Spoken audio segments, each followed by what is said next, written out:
Hi అండి. ఇవాళ hotel style Bombay chutney ఎలా చేయాలో చూపిస్తాను రండి. కావాల్సిన ఇంగ్రీడియంట్స్ అయితే చూసుకోండి ఒకసారి అయితే. ముందుగా ఒక బాండీ పెట్టుకొని కొద్దిగా ఆయిల్ యాడ్ చేసుకోండి.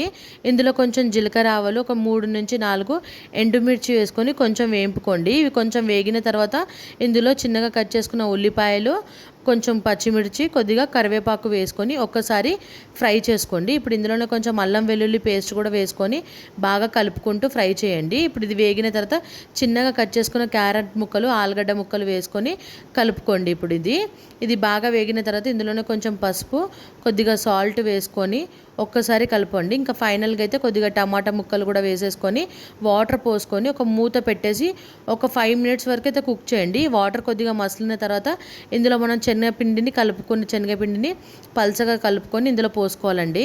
ఇప్పుడు ఇది చిక్కగా బ్యాటర్ లాగా అవుతుంది. ఇప్పుడు ఇది ఒక 2 మినిట్స్ అయితే కుక్ అవ్వాలండి. ఒకసారి బాగా మిక్స్ చేసేసుకోండి. ఇప్పుడు ఇందులోనే కొంచెం ధనియాల పొడి, కొద్దిగా కొత్తిమీర వేసుకొని మూత పెట్టేసి ఒక 5 మినిట్స్ వరకు అయితే కుక్ చేసుకోండి. ఇప్పుడు చూడండి మనకు ఎంత బాగా కుక్ అయిపోయిందో. ఇప్పుడు ఎంతో టేస్ట్ అయిన బాంబే చట్నీ అయితే రెడీ అయిపోయిందండి.